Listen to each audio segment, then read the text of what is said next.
Hello, welcome to another episode of Texas Strip Club's Uncensored podcast. I'm DJ Jack, and I'm going to be your host for today. Before we get started, I need to tell you something. One, I do not advocate drug use. Okay? I want to make that very, very clear. I do not advocate the use of drugs. And by that, I do not mean marijuana. I think marijuana is fine.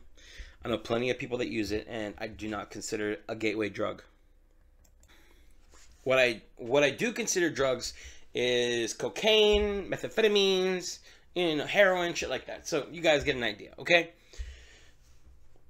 The reason why I'm saying this first is because this story is about me selling drugs, okay? Now, it's not just about me selling drugs. It's about a friend of mine named Adam. Now, Adam is not his real name because I am calling him that to protect the guilty along with the innocent. Now, to tell this story, I got to give you a little bit of background about myself. In my early 20s, all I did was school and work, college, and I dropped out one day. I couldn't do it. I'm not worried about that for right now. But I was in a lost place. I didn't know what to do with my life. I found strip club DJing by accident, and then one day, I found myself working at a place called the Boom Boom, which was an actual whorehouse that pretended to be a strip club so, they could be open. Because technically, whorehouses are illegal in the United States, except in Nevada. Anyway, to continue with the story. Now, there are little bits and pieces that lead me to where I want to go with the story, but I'm going to break it down for you. One, I'm going to tell you how I started selling drugs. And I'm going to tell you the why.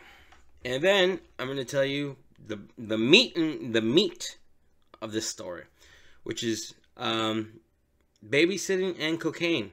I know it's a weird combination, but stick with me, and you're going to get to that part. Anyway, so at this point in my life, I have no direction. I have no cares. I don't really give a shit. I don't think I'm going to live to see 30. Because of, what I'm doing with my life, how I'm drinking, smoking, eating. I didn't fucking think I was going to make it that far. Anyway. One day, as I was bitching about money because I was working as a bar back, and this cook that I knew, was having a beer after work, and he was like, you know what, dude, you know what you need to do? Because I know you know people, you should sell cocaine. And I was like, man, that's not really my thing. He's like, look, bro, I know it's not your thing, but trust me, you know enough people that you're going to find people that do cocaine. He gave me a good deal on an 8-ball. He told me to basically cut it. I didn't. I figured, sell it pure. People will buy more in the long run. I was for quality over quantity. Anyway, he got it from his cousin, which is why it was so good. But anyway, I started selling to some people that I knew did it. Basically, some strippers, barbacks, cooks, bartenders, managers at strip clubs and bars. And I was like, yeah, just making a few bucks. But again, I wasn't really in a good state of mind mentally. Drank a lot, didn't care about life. Anyway, around that time, I went to go work at a place called the Boom Boom, which was a whorehouse operated here in Texas, because, you need to pretend to be a strip club to operate a whorehouse. Anyway, when I was there, I met a man named Adam. Okay, it's not his real name. Protecting the guilty. All right, so let's continue. Adam went to jail for whatever he went to jail for. We got to hang out. We started doing stuff. This guy actually convinced me that we could walk outside the strip club, which in front of the strip club, because there's nothing out there. There was literally, if you walked out the front door and walked in a straight line, you would hit field, canal. There was nobody out there in the middle of the day because we were working the day shift, so nobody was at home. I mean, these were poor families that could barely afford houses, so the moms and dads both worked. So we started shooting his guns at the canal. We swept up the bullets when the cops showed up, and they did. And, you know, we blamed it on a stripper whose truck was always backfiring.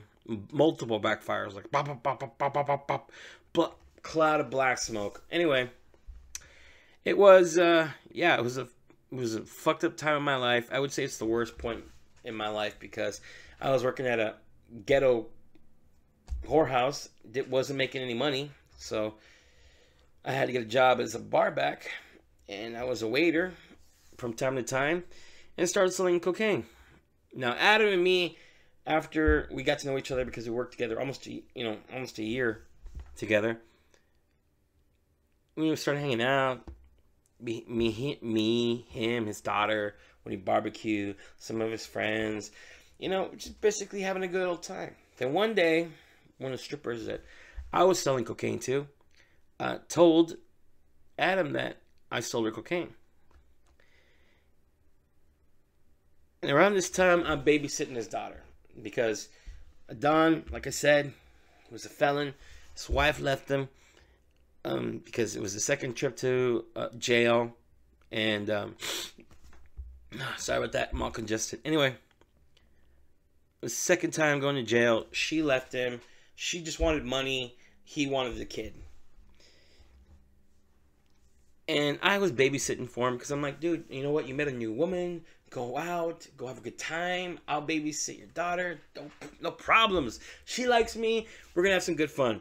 You know, we would play board games and watch cartoons. I mean, it wasn't that hard. You know, for 3 hours. He gave me $40. Then he found out that I was selling cocaine. And he's like, you know what, man? I feel bad that you didn't come to me. I was like, look, I don't know why I didn't come to you. I didn't think about it. I babysit your kid. I didn't want to cross the line. And he's like, nah, fuck that. Instead of giving me $40, he literally pulls out a brick of cocaine in his room, takes his hand, breaks a chunk off, and hands it to me. It was almost 2.5 8 balls worth of cocaine. Yeah, that's right. This man gave me over 2.5 8 balls of cocaine. Okay? At the time, 8 ball was costing me about $120, and I was making about $240 if I remember. I think I was making like 100. I think I was doubling my money every time. So now, I was babysitting his daughter and getting paid in cocaine. He told me he didn't want me to worry about money. He's like, this is pure shit, nothing stepped on. He's like, you can sell 20 sec for 25. He's like, it's gonna blow people's minds away, and it did. It did, and I started selling. You know, I wasn't really thinking. I was drinking most of the time when I was selling. I was drinking and driving, smoking a pack of cigarettes a day. Not in a good state of mind. But when I was around his daughter, sober as a judge. No smoking, no drinking. Because you know what? I took babysitting his daughter very seriously. Just like when I watch my niece and nephew. I take that shit very seriously. I don't drink, I don't smoke when that happens. And for the record, I tried cocaine once. It just wasn't for me. And I didn't see the appeal. Anyway, it didn't stop me from doing something stupid like selling it to people. Now, the whole point of this story is that I'm babysitting and getting over an 8 ball of cocaine as a payment. And I decided I'm going to keep going with the story because it's only 8 minutes long so far, and tell you a little bit more about what happened. Now, I was babysitting his daughter. You have to understand, 3 nights a week. So you have to understand, that was turning out to be a lot of drugs because I was making, since I was getting it for basically like 3 hours of my time, you know, I was basically making about $600 for every time I babysitted. You know, so I need a little bit of help. I had a friend named Ronnie I was living with. He helped me out and sell from time to time and break him off a few bucks. One day, I'm at a bar. Adam's mom's in town. She's watching his kid, so the 3 of us go out. And at the end of the night, Adam's like, you know what? I don't trust that motherfucker. And I'm like, really? He's like, yeah, I don't trust him. He's like, what? He's like, if he knows what you're doing, you're gonna get in trouble.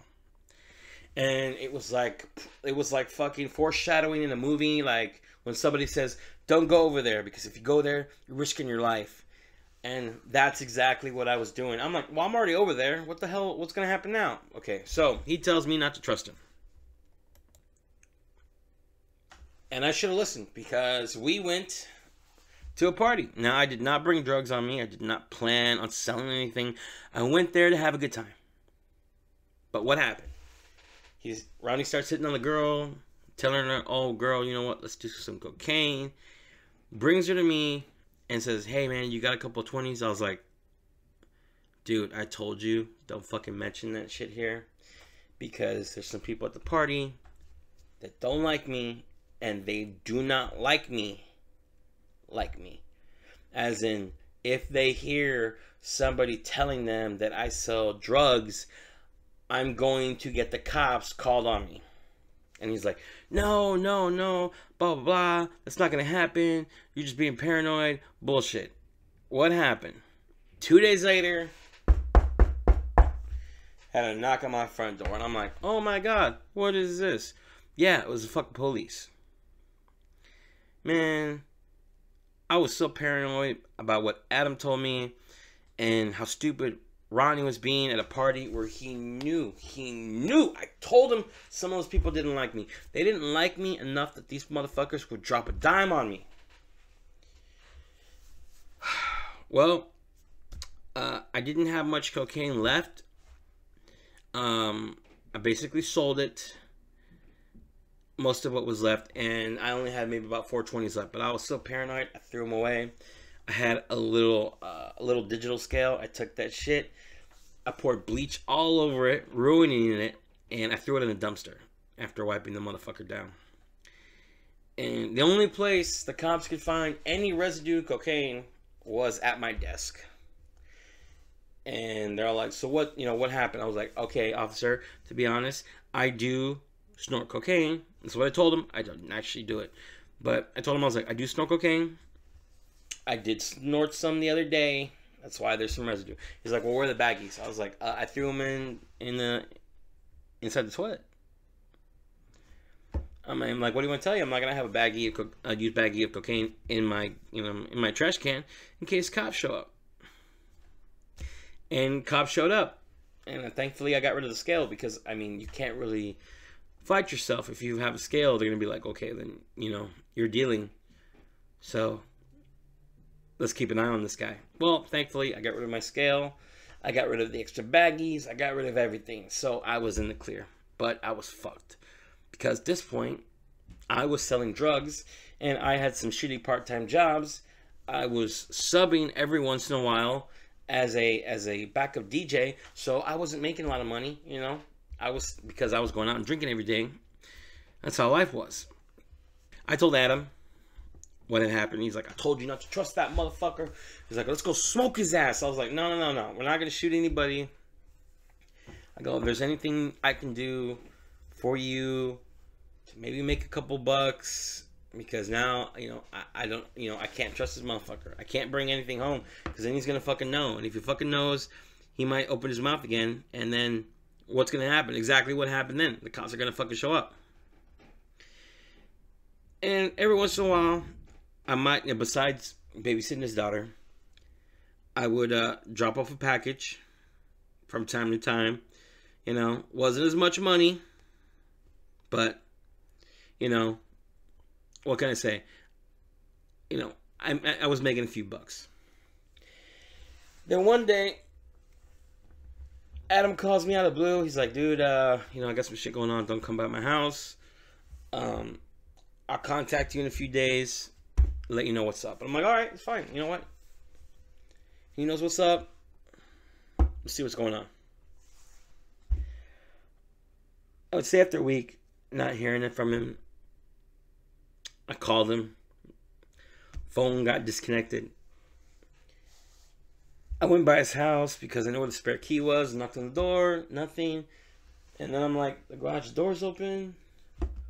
The garage door is never open because, he has his car in there. And he's got all that shit in there. And I'm like, what the fuck's going on? I'm like, all this shit's gone. So, like I said, I knew where the spare key was. Opened the front door. That motherfucker packed up all his shit and took the fuck off. I don't know what happened. I don't know what happened. All I know is that one day this guy tells me, boom, some shit's going on. Don't call me. Don't come around. And then after a week, he was fucking gone. He was a great guy. And I haven't thought about looking him up on Facebook or Twitter or anything, or Instagram, mainly because I can't remember his last name.